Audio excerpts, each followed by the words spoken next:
I had to confess to God that I did not love him. And it was the most freeing thing I've ever felt. It terrified me, but I realized that when you're building an intimate relationship with God, he calls you to the highest level of vulnerability. What the highest form of vulnerability does, it brings you to a certain trust before God that you never thought you could ever reach. A lot of times when we are thinking about trust, we are still trying to remain in control. For example, let me pray for what I think is for me, and I'm going to trust that God is going to deliver it. You come to the realization that to some degree, that is a form of manipulation. But when God calls you to the highest form of vulnerability, it releases everything to him. It releases all control. It releases all dark thoughts. It doesn't hold you captive anymore. You don't have to bear the weight of the things that you're embarrassed or feel too filthy or ashamed to say. We assume just because God is all-knowing that there's certain things we shouldn't bring before him.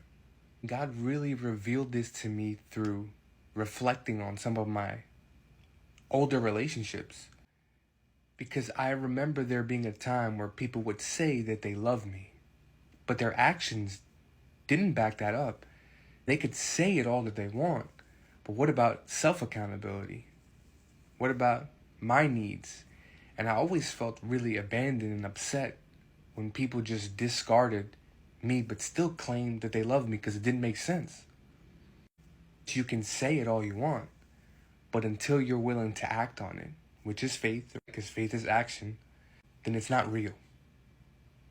And instead of being shamed by it, I brought it to the Lord. Because this is something that did bring me great shame, because I was afraid of the heights that the Lord would bring me to. I was afraid of the work I would have to do to meet God where he wants me to be, to walk down the path that he wants me to go down. The things that was the most shameful to admit, I brought before him. I watched him change my life within a matter of 2 weeks. And I was able to build a relationship stronger than I have ever built with him. I was always under the impression that if I shared these vulnerable thoughts and said them to him, that it would cause a distance between us. But that still came from my obsession with control.